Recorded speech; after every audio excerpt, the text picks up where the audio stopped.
এই বিএনপি আমরা শহীদ জিয়াউর রহমানের আদর্শকে লালন করি এবং ধারণ করি। শহীদ রাষ্ট্রপতি জিয়াউর রহমান এবং খালেদা জিয়া এই দেশ এবং জনগণের জন্য রাজনীতি করেছেন এবং আমাদের দেশনায়ক তারেক রহমান সে ওই দেশ এবং জনগণের জন্য রাজনীতি করছেন। জিনিসটা মাথায় রেখে আমাদের নেতা তারেক রহমান ৩১ দফা বাস্তবায়নের জন্য ডাক দিয়েছেন। সে রাষ্ট্র কাঠামো কীভাবে পরিচালিত হবে সেটার একটি ৩১ দফা উনি বাস্তবায়নের জন্য কাজ করে যাচ্ছেন। সেখানে আমরা সারা বাংলাদেশের জনগণের সম্পৃক্ততা এবং জনগণের সহযোগিতা কামনা করছি।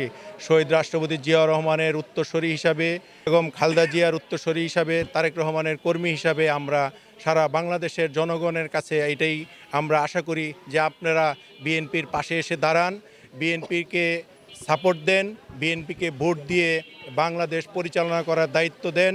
ইনশাল্লাহ তারেক রহমান আপনাদেরকে সোনার বাংলা উপহার দিবে এবং সকলে মিলে সুন্দর একটি দেশ গঠন করার জন্য তারেক রহমান যে উদ্যোগ নিয়েছে, সকলে মিলে যদি আমরা একত্রিত হই তারেক রহমানের নেতৃত্বে, তাহলে এটি সম্ভব আমি মনে করি।